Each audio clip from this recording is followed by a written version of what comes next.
Le colonel Malik Diao, président du Conseil national de transition, est à Moscou, en Russie. Il prend part depuis ce samedi à la deuxième conférence parlementaire internationale Russie-Afrique. La rencontre a pour thème Russie-Afrique dans un monde multipolaire. Journée de mobilisation patriotique et d'engagement de la jeunesse pour soutenir la transition. Ils étaient nombreux ce samedi au Palais des Sports Salamata Maïga. La manifestation est organisée par le ministère en charge de la jeunesse et des sports.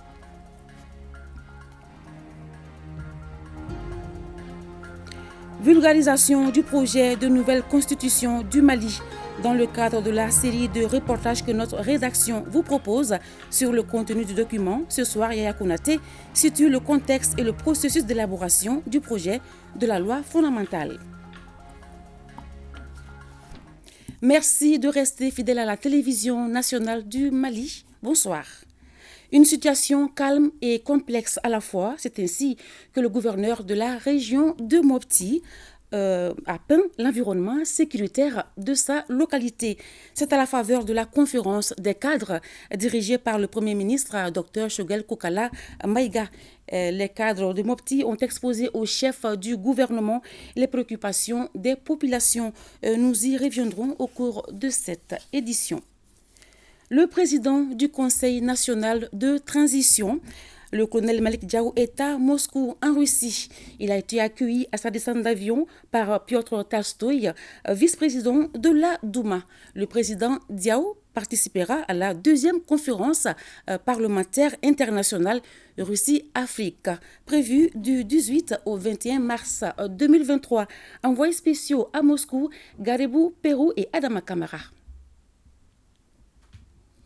Au rendez-vous de Russie-Afrique, le Mali répond présent pour défendre avec extrême précision les intérêts du Mali. La défense de ses intérêts, le président du Conseil national de transition, le colonel Malik Diao, portera la voix du Mali lors des conférences et sessions plénières en faveur de la deuxième conférence parlementaire internationale Russie-Afrique. Le président de l'organe législatif de la transition, le colonel Malik Diao, fera connaître les idées et principes du Mali au milieu des partenaires et experts de plus de 50 pays africains. En marge de la conférence et conformément au programme de cette visite d'amitié et de travail, le président du Conseil national de transition effectuera des visites officielles. Il aura aussi des séances de travail avec Valentina, présidente du Conseil de la Fédération de Russie.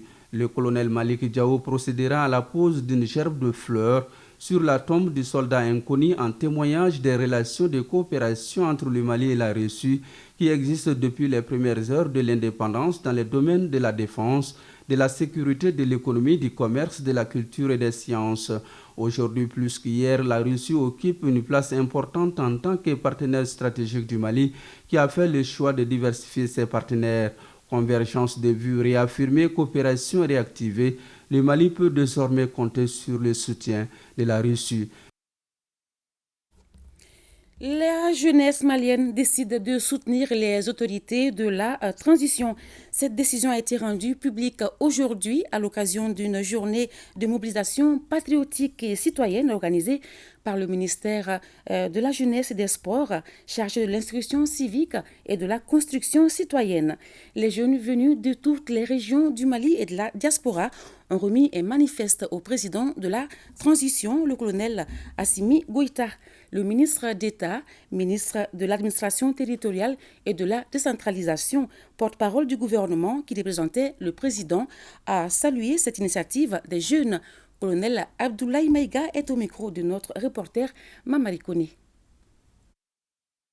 En tant que représentant du parrain de cet important événement, la personne de son Excellence le colonel Assimi Goïta, président de la transition, chef de l'État. À cette journée de mobilisation patriotique et d'engagement de la jeunesse malienne vivant à l'intérieur du Mali, également de la jeunesse malienne et de la diaspora. Nous venons d'assister à une belle cérémonie.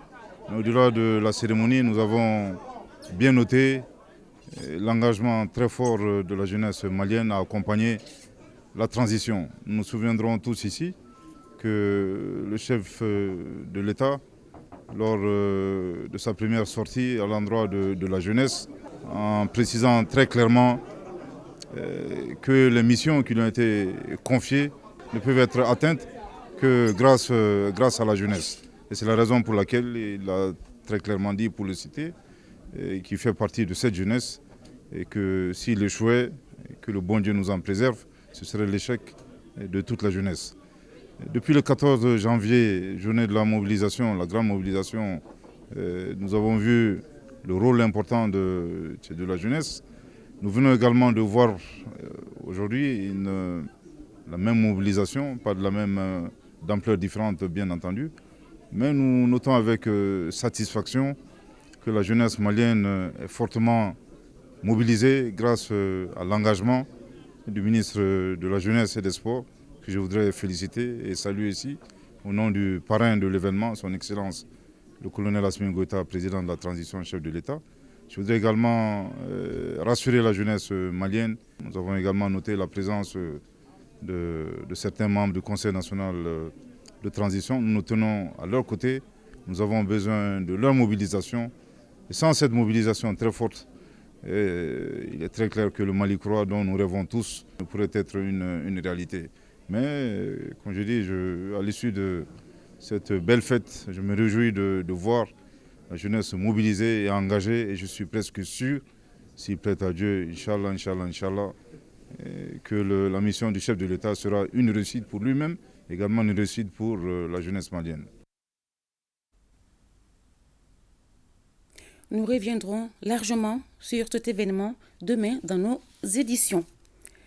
Vous le savez, le président de la transition a validé le projet de la nouvelle constitution qu'il va présenter le 20 mars prochain aux forces vives de la nation. Dans le cadre de la série de reportages sur cette loi fondamentale, nous vous proposons ce soir le contexte et le processus de son élaboration. C'est avec Yaya Konati. Les assises nationales de la refondation ont érigé au soir du 30 décembre 2021 au rang de revendication du peuple ce qui jusque-là était une préoccupation maintes fois exprimée mais jamais réalisée depuis l'avènement de la démocratie. L'élaboration d'une nouvelle constitution inscrite dans les recommandations des ANR devenait ainsi un axe central du vaste chantier de réforme institutionnelle initié par les autorités de la transition dans le cadre de la refondation de l'État, les limites de la constitution du 25 février ayant été pointées du doigt dans la grave crise de gouvernance qu'a connue le pays. 10 juin 2022, le président de la transition, le colonel Assimi Goïta, met en place une commission chargée de l'élaboration d'un avant-projet de loi portant constitution de la République du Mali. Initialement, elle a 2 mois devant elle pour remettre au chef de l'État un rapport de fin de mission avec à la clé un avant-projet de nouvelle constitution. Ce faisant, elle a reçu mandat de se concerter avec l'ensemble des forces vives de la nation en vue de permettre l'expression de toutes les sensibilités autour des problématiques institutionnelles qui trouvent leur source dans la Constitution et de susciter une large adhésion de la population au projet. Installée dans ses fonctions le 12 juillet 2022, la commission de rédaction remettra sa copie au président de la transition le 11 octobre. Le projet est censé refléter les valeurs et les attentes du peuple malien, mais le texte suscite beaucoup de réactions et de commentaires. Parmi les points les plus polémiques, ceux concernant le statut des langues nationales, mais aussi la laïcité. Fidèle à sa volonté de rechercher une large adhésion du plus grand nombre aux réformes en cours, le chef de l'État décide le 19 décembre dernier de la création d'une autre commission. Elle est chargée cette fois-ci de la finalisation du projet de nouvelle constitution. Les 72 personnalités venues de tous les horizons ont devant elles 15 jours pour examiner, voire amender l'avant-projet remis au chef de l'État par la commission de rédaction. La commission de finalisation débute ses travaux le 7 février 2023 et la nouvelle mouture du texte est remise au président de la transition le 27 février. Le colonel Assimi Goïta, pour qui il s'agit là de l'aboutissement d'un processus de renouveau démocratique, valide le texte le 15 mars 2023 et projette une rencontre avec les forces vives et les légitimités traditionnelles dès ce lundi 20 mars. Une démarche qui s'inscrit dans le cadre de la vulgarisation du projet de nouvelle constitution avant sa soumission au référendum reporté sine die en partie pour permettre aux Maliens de prendre connaissance des nouvelles règles du jeu proposées. Ce projet de nouvelle constitution est censé permettre au Mali de prendre un nouveau départ en matière de gouvernance d'un État fragilisé par une crise multidimensionnelle sans précédent. En somme, une nouvelle constitution pour un nouveau Mali, un passage vers une 4e république que bon nombre de Maliens appellent de tous leurs vœux.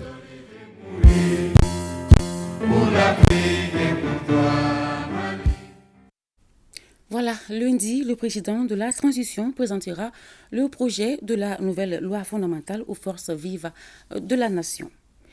Les membres du comité de pilotage national de la faculté de stabilisation de la région de Liptako-Gourma se sont réunis ce vendredi à Bamako pour leur 3e réunion. On en sait plus avec Koumba Sissé. Une des visions du gouvernement du Mali et de ses partenaires est de créer les conditions de stabilisation dans la zone du Liptako-Gourma. C'est pourquoi le projet de facilité régionale de stabilisation a été créé en 2021 pour une durée de 4 ans. Après 2 ans d'exécution, les membres du comité national de pilotage se retrouvent. Une occasion pour faire le point de l'année écoulée. Nous avons accompagné les efforts de cohésion sociale, nous avons accompagné la construction d'infrastructures et de pistes au niveau de cette zone. Nous avons aussi accompagné les travaux à haute intensité de main-d'œuvre pour mettre des revenus aux mains des populations et aussi contribuer à la dynamique de l'économie locale. Nous avons accompagné la mise en place d'infrastructures publiques pour permettre à l'État de faire son travail. En 2023, le projet se fixe comme objectif d'améliorer les conditions de vie des populations bénéficiaires. La programmation de l'année 2023 s'inscrit parfaitement bien dans le contexte de la refondation de l'État. Elle met en évidence des actions visant, entre autres, la création de conditions propices à l'instauration de paix et de sécurité, ainsi qu'au retour et au renforcement de la présence de l'État dans les circonscriptions administratives. La fonctionnalité effective des infrastructures et des services sociaux de base, le renforcement de la paix et la cohésion sociale dans les régions cibles. Il faut signaler que la zone du Liptako-Gourma est répartie entre le Burkina Faso, le Niger et le Mali. Et ce projet de stabilisation permettra de réduire les risques de violence dans ces zones d'intervention comme Badiangara, Douazan, Gao, Menaka et Tombouctou. La ministre de l'Éducation nationale en déplacement en Guinée a visité hier l'école primaire Diawadou Bari de la direction communale de l'éducation et le Prytanée militaire de Guinée, un nouvel établissement dont la première promotion compte une 50aine d'élèves. Envoyés spéciaux à Conakry, Fademba Keita, Julie Traoré. Première étape de la visite guidée, l'école primaire Diawadou Bari. Les 18 salles de classe logées dans un immeuble flambant neuf relèvent de l'inspection régionale de l'éducation, direction communale de l'éducation de Dixine.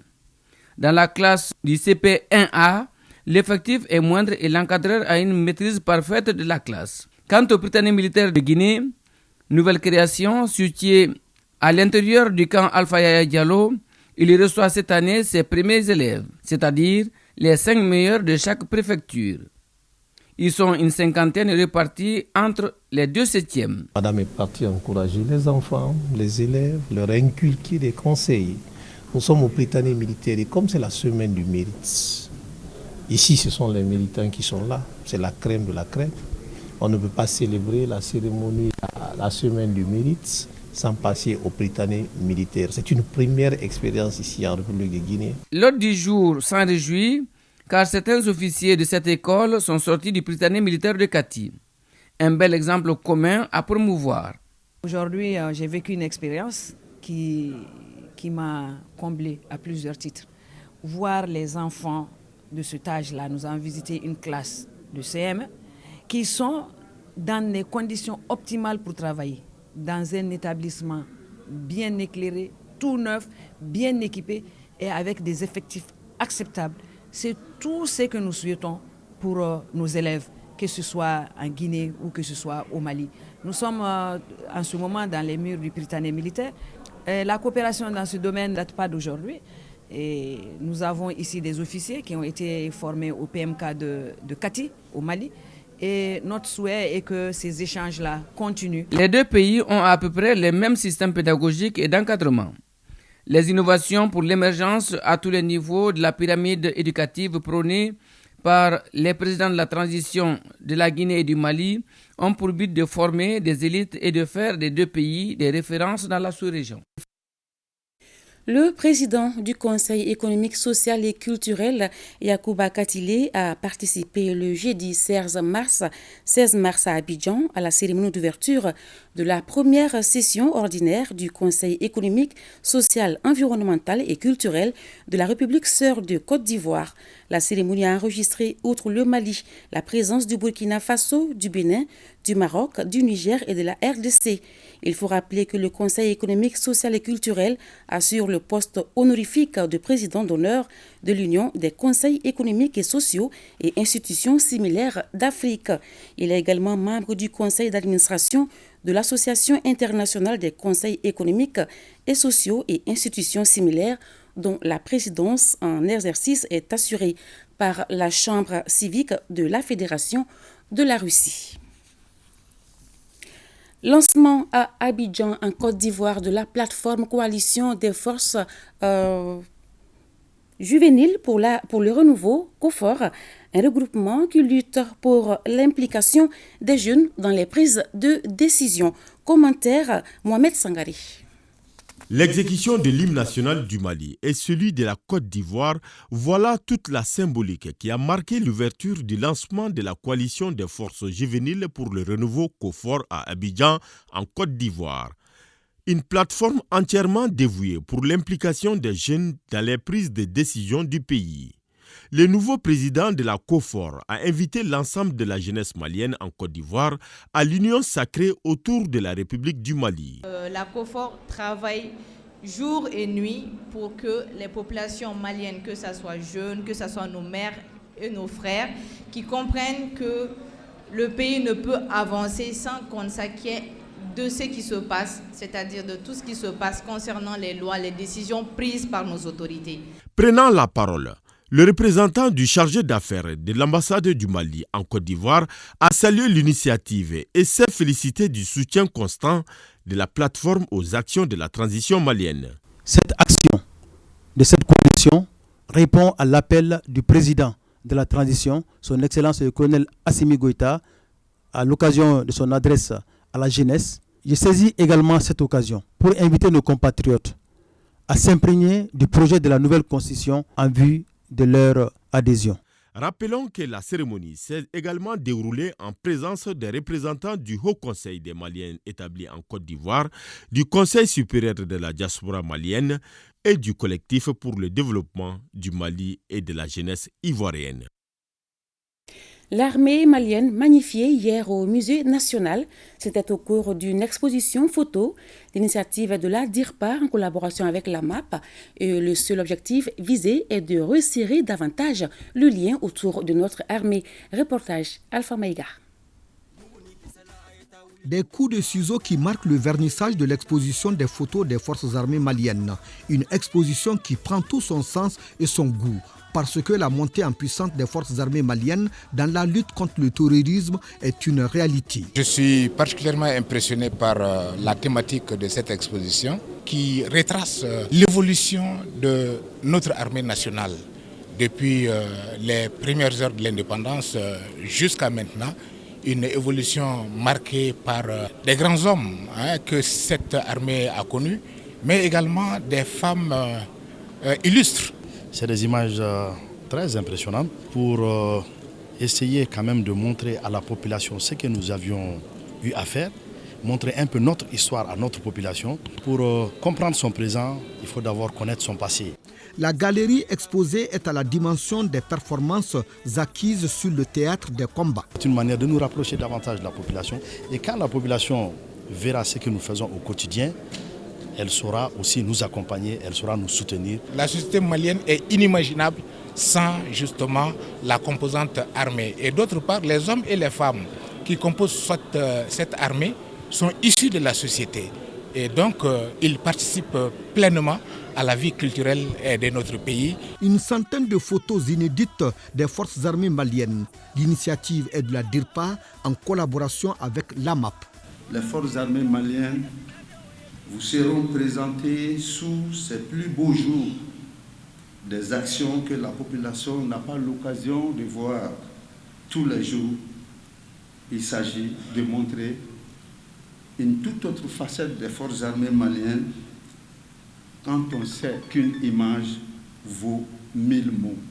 Cette première exposition a davantage un rôle de resserrer le lien armée-nation et montrer le visage plutôt humain des forces armées maliennes. La coopération militaire entre le Mali et le Burkina Faso se consolide davantage. Le chef d'état-major général des armées s'est rendu au Burkina pour échanger avec son homologue burkinabé sur les questions de sécurité au niveau des frontières Mali-Burkina. Le récit de cette visite avec Ari Djumatina. L'armée malienne et celle du Burkina Faso mutualisent leurs efforts. Elles multiplient des séances de travail dans le but de vaincre le terrorisme transfrontalier.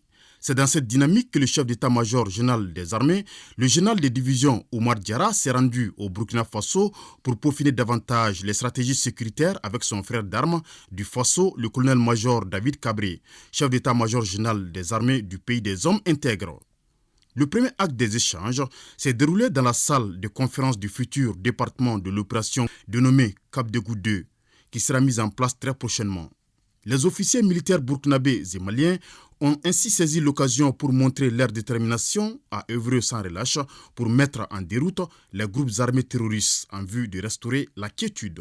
Cette visite se situe dans le cadre de la poursuite de la dynamique enclenchée entre nos deux pays et nos deux armées. Et cette visite fait suite à celle du ministre de la Défense du Mali qui a eu lieu hier et qui a annoncé cette visite. Et elle nous a permis aujourd'hui d'échanger sur les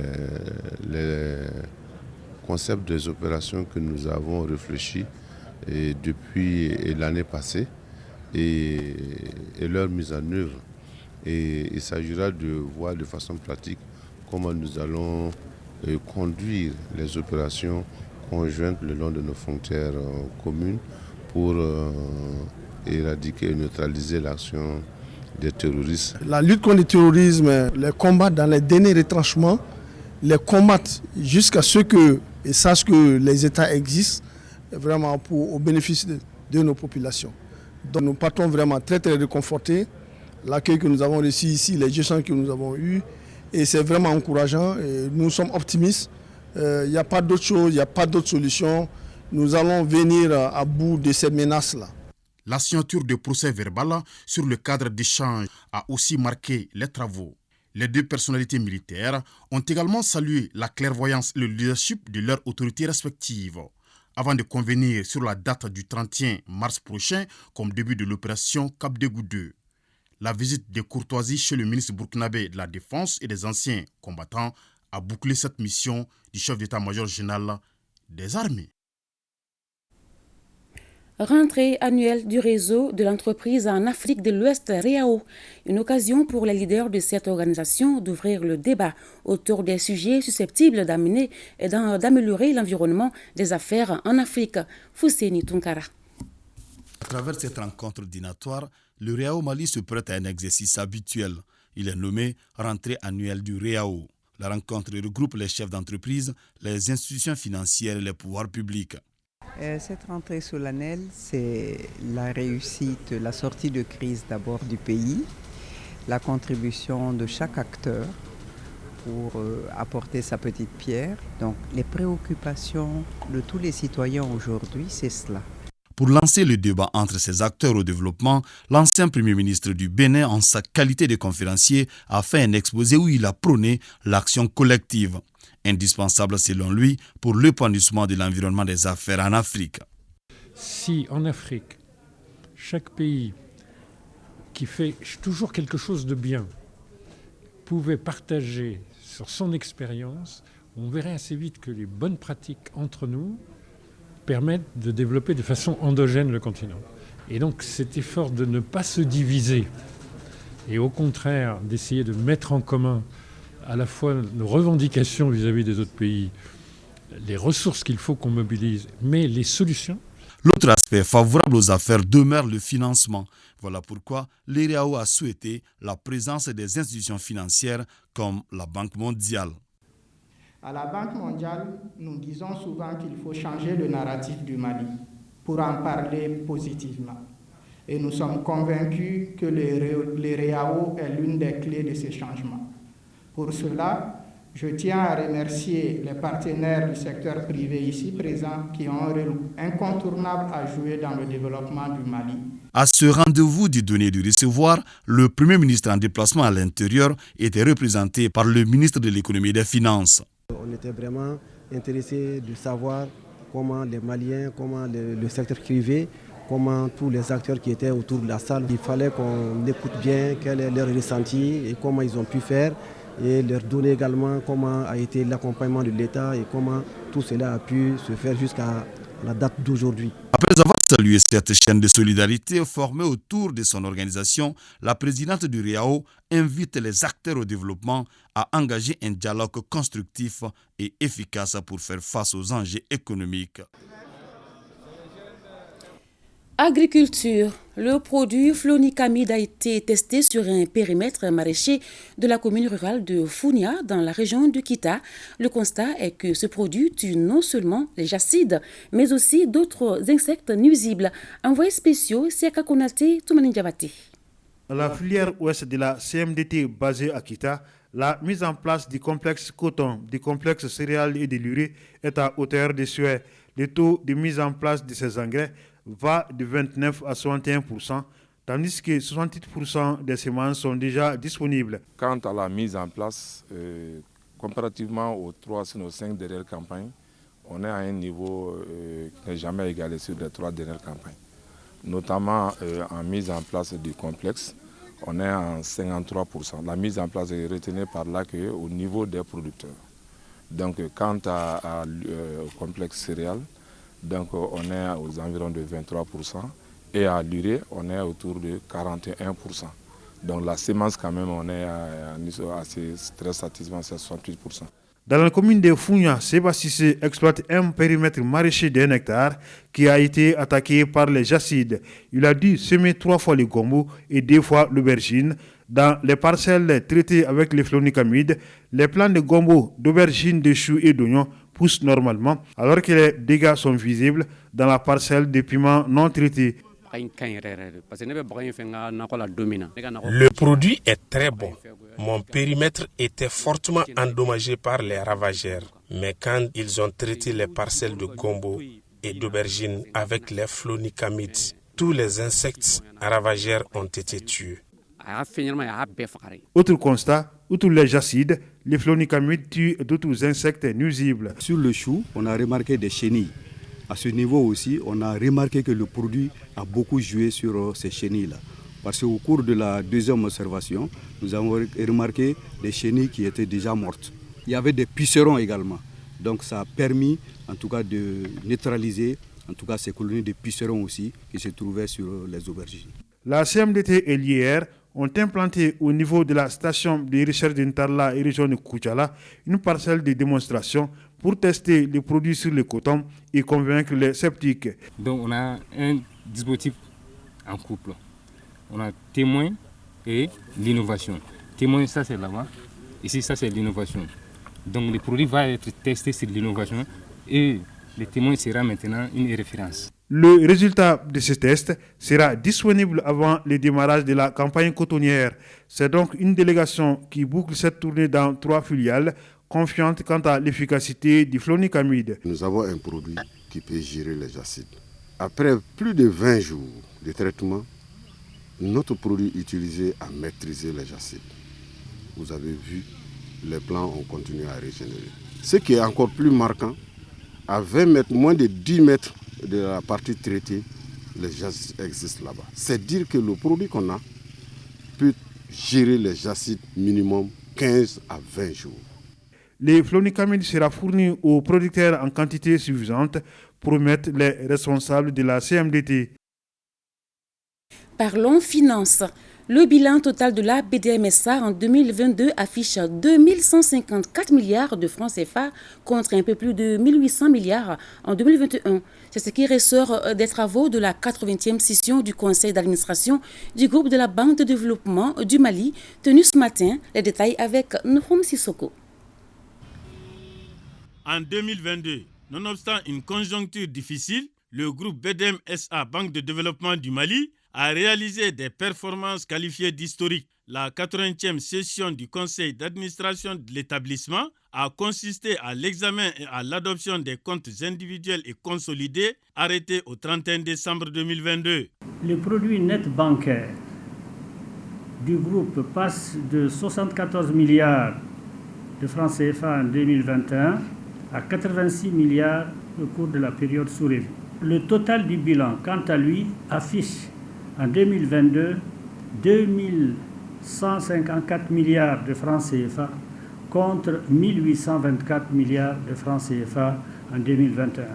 Nous devons donc veiller ensemble et prendre les précautions idoines pour maintenir la validité et la stabilité de notre établissement. Pendant les 6 mois de l'embargo, la banque a été particulièrement active parce qu'elle a contribué à assurer l'approvisionnement du pays en denrées de première nécessité, en hydrocarbures, en produits pharmaceutiques.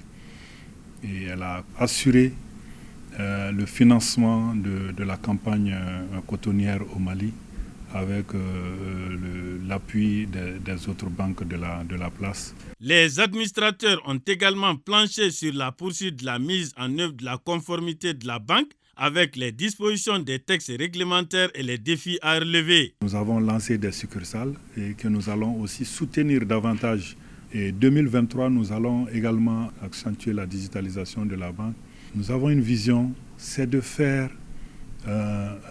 du groupe BDM un groupe de référence dans l'Union. Cette 80e session du conseil d'administration a été informée de la reconnaissance du sens élevé de civisme fiscal au titre de l'exercice 2022 décerné à la BDM SA par la Direction générale des impôts à travers la Direction des grandes entreprises. Le programme Tunkaranke et son partenaire, la Banque malienne de solidarité, viennent de procéder à l'envoi de 3 camions chargés de denrées alimentaires vers les villages de Yelimane, Tinkare et Gabou. L'initiative vise l'approvisionnement des magasins dans ces localités en vue du démarrage effectif des activités génératrices de revenus par et pour les communautés. À la base, Boubacar Bablé-Touré. Le train du concept Point Diaspora en marche grâce au partenariat Programme Tunkaranke et la Banque malienne de solidarité BMS SA. Après la remise des relevés d'identité bancaire au comité villageois des localités de Yelemane, Gabou, par l'institution financière, les 2 partenaires procèdent à ce jour à l'envoi de 3 camions de denrées alimentaires à destination des villages de Yelemane, Tinkare et Gabou dans la région de Kaye. C'est dans le cadre de l'approvisionnement des magasins de ces villages respectifs. C'est donc un volet du concept Point Diaspora en lien avec les activités génératrices de revenus par et pour les communautés à la base qui vient d'être concrétisé en cette veille du mois béni de Ramadan. Voici parmi tant d'autres les solutions imaginées par l'équipe du programme Tunkaranke. Plus généralement, pour la diaspora, des solutions innovantes pour leur bancarisation.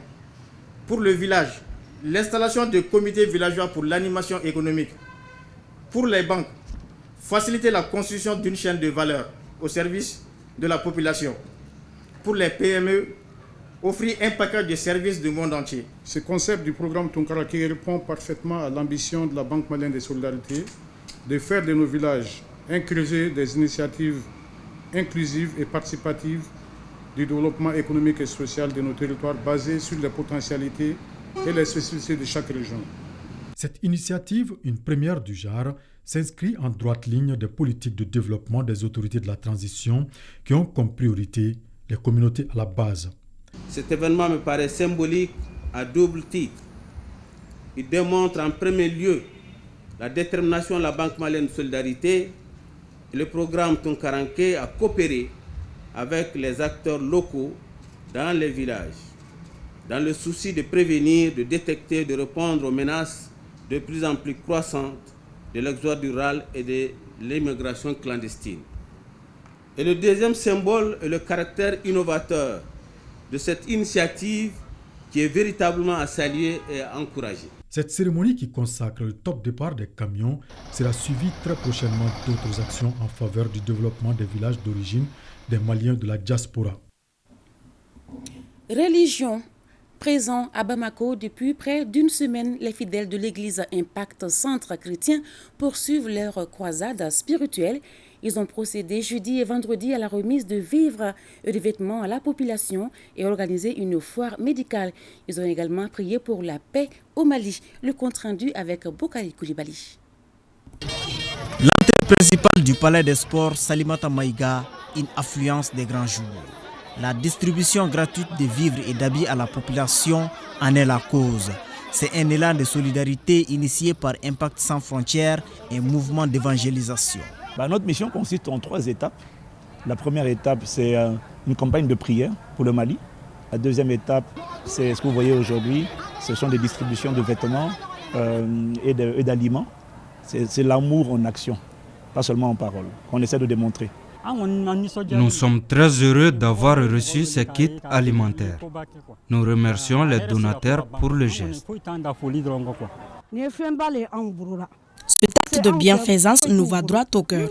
Nous remercions le mouvement et leur souhaitons bon vent.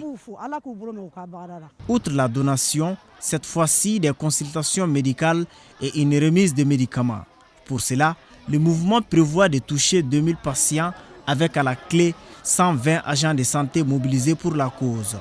Lorsque les personnes viennent et qu'on fait les consultations, on a prévu une pharmacie sur place au niveau de laquelle les patients vont être dirigés et vont recevoir divers médicaments en fonction des pathologies qui auront été identifiées et en fonction aussi des prescriptions des médecins qui sont là. Cet élan de solidarité constitue un véritable ouf de soulagement pour les populations bénéficiaires. Les médicaments que je viens de recevoir sont d'un apport considérable. Je ne peux que remercier les généreux donateurs. Cette foire médicale nous aide beaucoup. Nous sommes nombreux à avoir été pris en charge. Nous remercions les initiateurs de la foire. Auparavant, une grande messe s'est tenue pour implorer la clémence du Tout-Puissant pour un Mali de paix. Pour cette première édition de la croisade spirituelle des fidèles de l'église Impact Centre Chrétien, les attentes ont été comblées au dire des organisateurs. Le secteur privé est le moteur de la croissance et du développement. C'est la ferme conviction de l'ambassadeur du Royaume de Danemark au Mali. Il l'a dit lors de sa visite à l'entreprise privée d'assemblage d'ordinateurs et de tablettes du Mali, Danew Tala Electronics. Le compte-rendu de Jules Sambou Sissoko. Danew Tala Electronics est la première entreprise d'assemblage d'ordinateurs, de tablettes et de téléphones du Mali. Elle est le fruit d'un partenariat privé franco-malien et opérationnel depuis le mois de décembre 2022. La structure a reçu la visite de l'ambassadeur du Royaume de Danemark au Mali, dont la contribution a permis d'assurer la formation continue des employés de Danew Tala Electronics. Ici, il faut une production de haute qualité, de très haute qualité. Moi, jamais j'ai cru qu'une production d'une telle qualité pourrait être faite au Mali. J'étais vraiment très fier que c'était possible. Pour nous, nous soutenons à travers le CIEM, exactement la formation professionnelle, mais liée directement aux besoins des entreprises. L'unité d'assemblage a une capacité de 300 appareils par jour. Cette année, on a avec une chaîne, mais à terme, c'est 3 chaînes qu'on doit faire d'ici 2024. L'investissement, c'est un peu moins de 2 milliards. Aujourd'hui, on a 56 personnes. À terme, on aura 300 jeunes. Le CIEM est chargé de la mise en œuvre du Fonds pour la formation professionnelle liée aux besoins du secteur privé. Le projet total du Fonds pour la formation professionnelle liée aux besoins du secteur privé est un projet de 4 millions d'euros et doit se terminer normalement en décembre 2023. Mais nous espérons qu'avec de beaux projets comme celui de Danew Telecom, que notre partenaire que nous remercions, l'ambassade royale du Danemark, prolongera ce projet ou sera rejoint par d'autres partenaires. Ce bel exemple d'investissement privé, Danew Tala Electronics, est situé à Nyarila, en commune 2 du district de Bamako. Tout à l'heure, une erreur nous a fait identifier le DG de la BMS SA, Dr Lamfia Goïta. Il fallait plutôt lire Dr Lamfia Goïta. Toutes nos excuses. Placée sous la tutelle du ministère de la Santé, l'Agence nationale d'évaluation et d'accréditation des établissements de santé a restitué ce jeudi les résultats de l'évaluation de la performance des hôpitaux. La restitution concerne 13 établissements publics hospitaliers ainsi que l'hôpital Mère-Enfant, le Luxembourg. Le point avec Maïmouna Guindo. L'ANAS jauge la performance de 14 hôpitaux au titre de l'année 2021. Objectif, apprécier la mise en place et le fonctionnement des organes d'animation, estimer la disponibilité et la tenue des supports du système d'information hospitalier relatif à la mesure des indicateurs et déterminer le niveau des indicateurs généraux et spécifiques. L'évaluation de la performance a porté sur 13 indicateurs généraux communs à tous les hôpitaux et 4 indicateurs spécifiques, soit agi de commun accord avec les structures hospitalières. 3 hôpitaux ont su se distinguer de par leur score. La première place revient pour la deuxième fois consécutive à l'hôpital Professeur Bokar Sidissa de Kati, remportant ainsi une somme symbolique de 750 000 francs CFA. L'hôpital Ben Sidi de Sikasso enlève la deuxième place et embauche la somme symbolique de 500 000 francs CFA. Et la troisième place revient au Centre national de dentostomatologie Professeur Amadi Traoré, doté de la somme symbolique de 250 000 francs CFA. C'est un grand plaisir pour moi de conserver la première place. Et cela grâce à l'effort de tout le personnel. Donc c'est l'occasion de remercier tout le personnel. Nous nous maintenons parmi les 3 premiers. Là, c'est des efforts derrière tout ça et nous allons mettre en œuvre en tout cas pour revenir à la première place. C'est le travail acharné que tous les agents du SAGICENOS et professeur Amadi Traoré ont abattu durant ces années. Donc c'est leur mérite. En outre, ces évaluations constituent une opportunité pour renforcer davantage le dispositif de contrat de performance et ouvrir la voie à l'engagement de tous les acteurs vers la qualité des soins.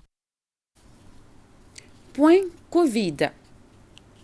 Ce 18 mars 2023, les services de santé ont enregistré 0 cas positifs sur 216 cas tests réalisés, 5 patients guéris, 0 décès. Actuellement, 14 personnes sont sous traitement. Pour vous protéger et protéger les autres, suivez les mesures de prévention et faites-vous vacciner. Une situation calme et complexe à la fois, c'est ainsi que le gouverneur de la région de Mopti a peint l'environnement sécuritaire de sa localité. C'est à la faveur de la conférence des cadres dirigée par le Premier ministre, Dr Choguel Kokala Maïga. Les cadres de Mopti ont exposé au chef du gouvernement les préoccupations des populations. Compte rendu à Luceni Touré. La situation sécuritaire dans la région du centre est singulière. En effet, la montée en puissance de l'armée a créé des poches de sécurité se caractérisant par la récupération par l'État de plusieurs villes et jadis occupées par l'ennemi, ce qui provoque le déplacement des populations des contrées non encore sécurisées. Conséquence, les localités qui reçoivent les déplacés partagent toutes les infrastructures de santé, d'éducation, d'eau et d'électricité. La situation qui se présente dans la région de Mopti est caractérisée par une dualité, à chaque fois une dualité permanente, calme, complexe. Dans cette situation, il y a un spectre de problématiques qui sont entre autres le terrorisme, l'extrémisme violent, l'augmentation régulière du nombre de populations déplacées. Cette augmentation régulière crée un surcoût. Cette augmentation a un cortège de paupérisation des populations, d'abandon scolaire, de fermeture des écoles. À la suite du gouverneur, les membres de la société civile et les élus locaux et autres religieux ont partagé avec le chef du gouvernement les maux dont souffrent les populations du centre. Mopti avait initié un programme de lotissement pour quand même recaser les habitants du bas-fond, qui sont sur des espaces déjà attribués depuis plus de 20 ans. Il est important aujourd'hui que le gouvernement puisse quand même attacher une grande importance à ces dossiers. Notre calvaire aujourd'hui, notre urgence, c'est l'eau et l'électricité. Nous avons échangé avec vous et nous sommes sortis vraiment très satisfaits. Nous souhaitons aujourd'hui de tout cœur que vraiment notre calvaire nos difficultés ne soient que de mauvais souvenirs. Nous comptons sur votre engagement, l'engagement du président de la transition, pour que vraiment Mopti qui fut jadis un havre de paix retrouve vraiment cette situation belle d'antan. Le Premier ministre a dit avoir pris bonne note des difficultés ainsi posées sur la table.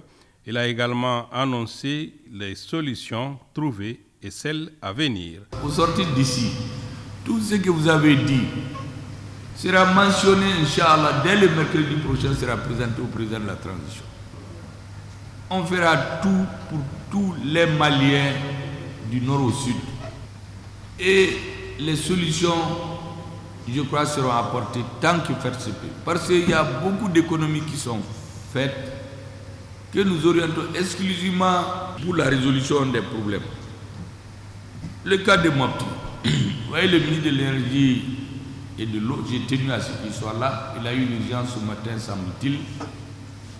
Mais j'ai tenu à ce qu'il m'explique quelle réponse on apporte aux populations de Mopti dans l'immédiat, en attendant de voir les autres questions.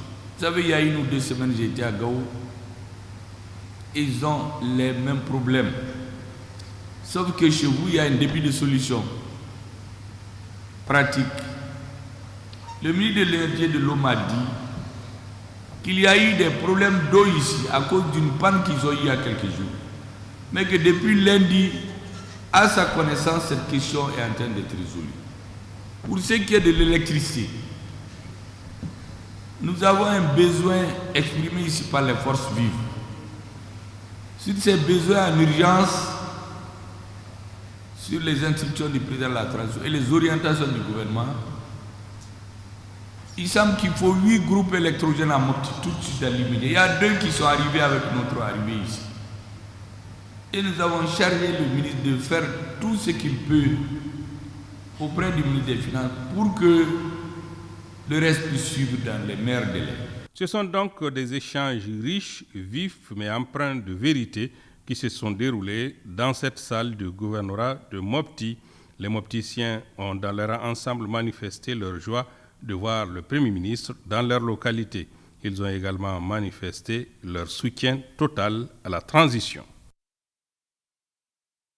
En France, inauguration officielle à Aubervilliers, en banlieue parisienne, d'une rue au nom de Fantani Touré, artiste et militante des droits des femmes maliennes.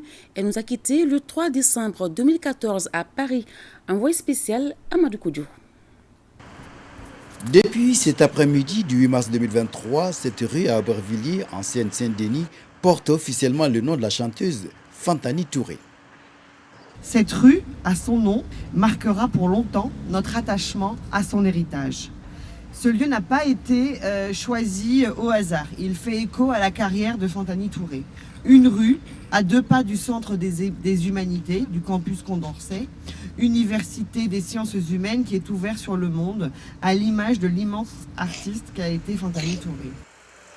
Ce baptême est une première pour une femme malienne dans cette ville où la tradition a voulu que la quasi-totalité des rues portent les noms d'hommes. Habib Dambélé dit Guimba National, avec qui elle a déménagé à Aubervilliers en 1998, tout en rendant hommage à sa défunte épouse, a tenu à remercier ceux grâce auxquels tout a commencé. Daïrou Togo a épousé Christine Razel, qui est devenue Christine Togo, qui travaillait donc à la mairie d'Aubervilliers. Voilà les personnes qui ont ouvert pour nous les portes d'Aubervilliers et qui ont fait en sorte que Carlos, Semedo et Fanta puissent se rencontrer. Et Carlos qui l'a soutenu toute sa vie et qui est devenu mon frère après. Aux côtés de la mairie d'Aubervilliers et de Habib Dambélé Digimba, proches, amis de l'artiste et autorités maliennes ont accueilli avec fierté l'inauguration de cette rue. Aujourd'hui, c'est un sentiment de fierté, un sentiment de satisfaction de célébrer une grande dame du Mali, du monde de la culture. Je retiens un passage du discours de M. Dambélé, mon frère, qui dit que Feu Fantani Touré de sa tombe a pu réunir les Français et les Maliens. Ça, c'est un détail très important. Vraiment, je tiens à remercier les autorités d'Aubervilliers. En immortalisant Fantani Touré, la mairie d'Aubervilliers entendait ainsi saluer l'engagement de l'artiste pour les droits des femmes et préserver son héritage.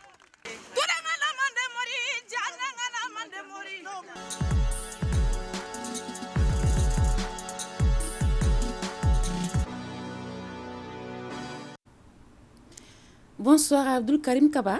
Bonsoir Salimata Ndaw. Avec vous, nous allons parler sport. Tout à fait. Les huitièmes de finale de la Coupe du Mali sont en cours. On parle du football, Kaba. Et oui, 4 rencontres ont été jouées cet après-midi. Ainsi, à Koulikoro Stade Diarra H, le Djoliba SC a été sans pitié de l'Union sportive de Djenné, battu par le score de 7 buts à 0. À Bougouni, au stade Moussa Diakité, les 11 cratères de Niala l'emportent par le minimum d'un but à 0 devant l'AS Alençon de Koutchala, 1 but à 0. C'est par ce même score d'un but à 0 que l'AS Bakaridjan gagne devant Kaira Al-Awa de Gao. Et à Mopti, au stade Barema Bokoum, le centre malano-belge CMB, club de deuxième division, a plié 0-1 devant l'AS Bakaridjan de l'AS Black Star de Badalabougou. Déjà hier, le recordman de la compétition, le stade malien de Bamako, a pulvérisé Casse de Sivaré par le score de 6-0. Quant à l'ISFAS, elle a gagné le duel au sommet contre l'AFE par le minimum d'un but à 0. Le reste des huitièmes de finale de la Coupe du Mali se jouera ultérieurement. Basketball, la troisième journée du championnat national de première division s'achève ce soir même, Kaba. Avec déjà quelques résultats en dames, le Djoliba AC gagne devant le centre Salamatou Maïga 80-29. L'ISFAS a été battu par l'AS Police 62-66. En homme, le Djoliba perd 44 devant Sigui de Gaï qui gagne 69. Déjà hier en dames, le Stade Malien de Bamako a gagné 74-54 devant Calaban Sport Club et l'AS Real l'emporte 77-56 face à l'AS Commune 6.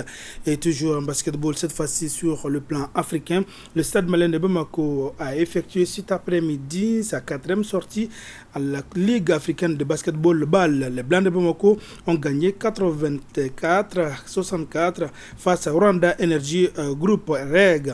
Une victoire qui permettra au Stade Malien de Bamako d'espérer une qualification pour le tour suivant. Rappelons qu'en 4 sorties, le Stade Malien de Bamako a gagné 2 et perdu autant. Merci, Kaba. Merci bien, Salim Atandao. Et c'est tout pour cette édition. Merci à tous et à demain, 20h, Inch'Allah. Bonsoir.